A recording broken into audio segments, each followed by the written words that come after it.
ರಾಜ್ಯಾದ್ಯಂತ ಧಾರಾಕಾರ ಮಳೆ ಸುರಿಯುತ್ತಿದ್ದ ಪರಿಣಾಮ ಮಧುವಾಹಿನಿ ಸಹಿತ ಕಾಸರಗೋಡು ಜಿಲ್ಲೆಯ ಹಲವು ನದಿಗಳು ತುಂಬಿ ಹರಿಯುತ್ತಿದೆ. ಮಧುವಾಹಿನಿ ಹೊಳೆ ತುಂಬಿ ಹರಿಯುತ್ತಿರುವುದರಿಂದ ಇತಿಹಾಸ ಪ್ರಸಿದ್ಧ ಮಧೂರು ಶ್ರೀ ಮದನಂತೇಶ್ವರ ಸಿದ್ಧಿವಿನಾಯಕ ದೇವಸ್ಥಾನದ ಪ್ರಾಂಗಣದೊಳಗಡೆ ಮಳೆ ನೀರು ತುಂಬಿದೆ.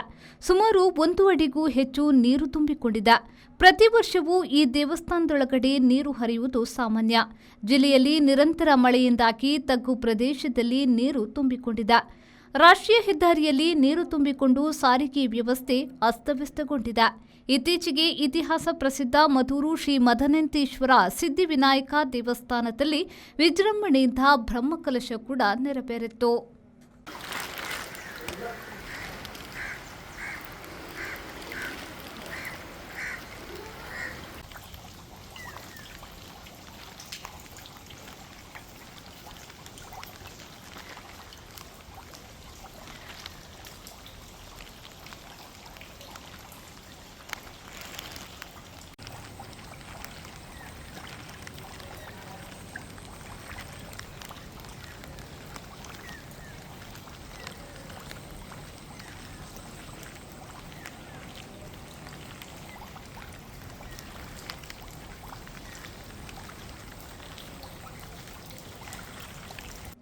Bureau report V4 news Kasaragod.